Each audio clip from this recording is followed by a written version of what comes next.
બનાસકાંઠા જિલ્લાના કાંકરેજ તાલુકાના ખસા ધરતી જીનિંગમાં ભારતીય જનતા પાર્ટી દ્વારા વન નેશન વન ઇલેક્શન અંતર્ગત લોક જાગૃતિ સંમેલન યોજાયું। કાંકરેજ તાલુકાના શિહોરી દિયોદર રોડ ઉપર આવેલા ખસા ધરતી જીનિંગમાં ભારતીય જનતા પાર્ટી દ્વારા વિકસિત ભારતના નિર્માણ માટે એક રાષ્ટ્ર એક ચૂંટણીની આપણા દેશના વડાપ્રધાન આદરણીય નરેન્દ્રભાઈ મોદીજીની પહેલને પ્રોત્સાહન આપવાના ભાગરૂપે 15 કાંકરેજ વિધાનસભાના પ્રબુદ્ધ નાગરિકોમાં લોક જાગૃતિ લાવવા અર્થે ખસા ધરતી જીનિંગમાં પૂર્વ ધારાસભ્ય અને ગુજરાત સરકારના પૂર્વ શિક્ષણ મંત્રી ને વર્તમાન બનાસકાંઠા જિલ્લા ભાજપ પ્રમુખ કીર્તિસિંહ વાઘેલાના અધ્યક્ષસ્થાને યોજાયો હતો, જેમાં સૌપ્રથમ દીપ પ્રાગટ્ય કરી કાર્યક્રમને ખુલ્લો મૂકવામાં આવ્યો હતો। ત્યારે વન નેશન વન ઇલેક્શન દેશના વડાપ્રધાન નરેન્દ્રભાઈ મોદીના નિર્ણયને વધાવી લેવામાં આવ્યો છે અને સમગ્ર દેશમાં અને ગુજરાત સહિત બનાસકાંઠા જિલ્લાના કાંકરેજ 15 વિધાનસભા બેઠકના ખસા ધરતી જીનિંગમાં આ કાર્યક્રમ યોજાયો હતો। બ્યુરો રિપોર્ટ રામજીભાઈ આઈગોર। વન ઇલેક્શન એક સાથે થાય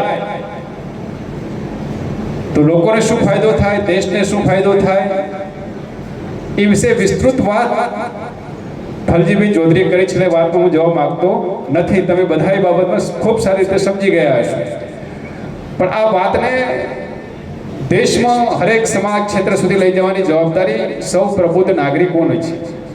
એટલે આપણે આપણા સમાજમાં, આપણા ગામમાં, આપણા શેરીમાં, હરેક મહોલ્લાની અંદર આ વાત જન જન સુધી પહોંચાડવી જોઈએ। મિત્રો, દેશના પ્રધાનમંત્રી ના હૃદયમાં દેશભક્તિ છે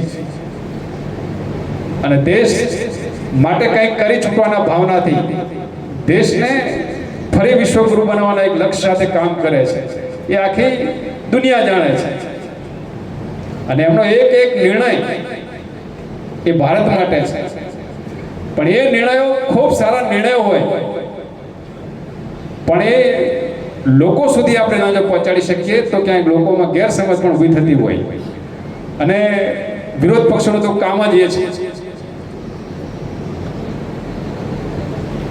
વન નેશન વન ઇલેક્શન થાય તો આવું થાય તેવું થાય એમ કહીને લોકોને ગેરમાર્ગે દોરવાનું। એમને ફક્ત અને ફક્ત એમની સત્તા માટે, એમની સત્તા બચાવવા માટે કામ કરે છે, જ્યારે આપણા નેતા એ દેશ માટે કામ કરે છે અને દેશના મુખ્ય સેવક તરીકે કામ કરે છે। જો મોદી સાહેબ આટલું મોટું કામ કરતા હોય, પોતાનું જીવન સમર્પિત કરીને કામ કરતા હોય, તો આપણી જવાબદારી એ બને છે કે આપણે પણ એક રાષ્ટ્રભક્ત તરીકે રાષ્ટ્રભક્તિ કરી અને રાષ્ટ્રને મહાન બનાવવા માટે, એમના નિર્ણયોને સફળ બનાવવા માટે આપણે જન જન સુધી આ વિચાર પહોંચાડવાનું કામ કરીએ, એવી આપ સૌને મારી વિનંતી। આપ સૌએ સમર્થન આપ્યું એ બદલ પણ આપ સૌનો ખૂબ ખૂબ આભાર વ્યક્ત કરું છું। ધન્યવાદ। ભારત માતા કી જય। વંદે માતરમ। વન ગ્રીડ આવા શબ્દો આપણને સાંભળવા મળતા છે,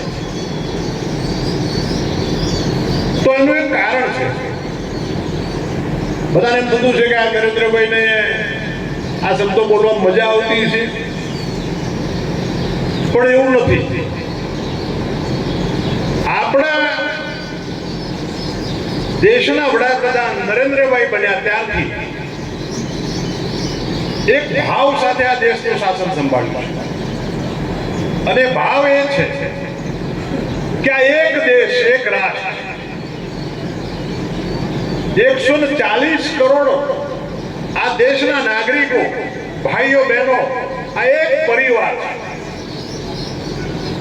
અને તમામ અધિકારો, તમામ સેવાઓ, તમામ વ્યવસ્થાઓ જે ગુજરાતના નાગરિકને મળવી જોઈએ એ જ બિહારના નાગરિકને મળવી જોઈએ।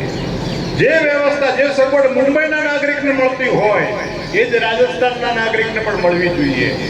અને એટલા માટે એમને જ્યારથી આ દેશનું શાસન સંભાળ્યું, જ્યારથી આ જવાબદારી સંભાળી, પ્રધાન સેવક તરીકે ભારત માતાની સેવા કરવાનું એમને જીવન સમર્પિત કરીને જ્યારે ભારત માતાને ધ્યાનમાં રાખી અને ભારત માતાની આરાધના કરવાનું જેમણે શરૂ કર્યું, તો એમના દેશમાં, એમના મગજમાં આ દેશના તમામ નાગરિકો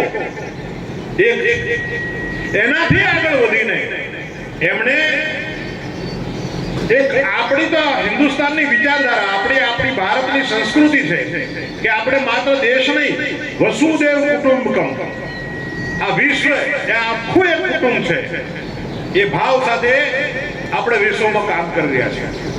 અને એના દાખલા છે કે જ્યારે કોરોનાના કાળ હતો ત્યારે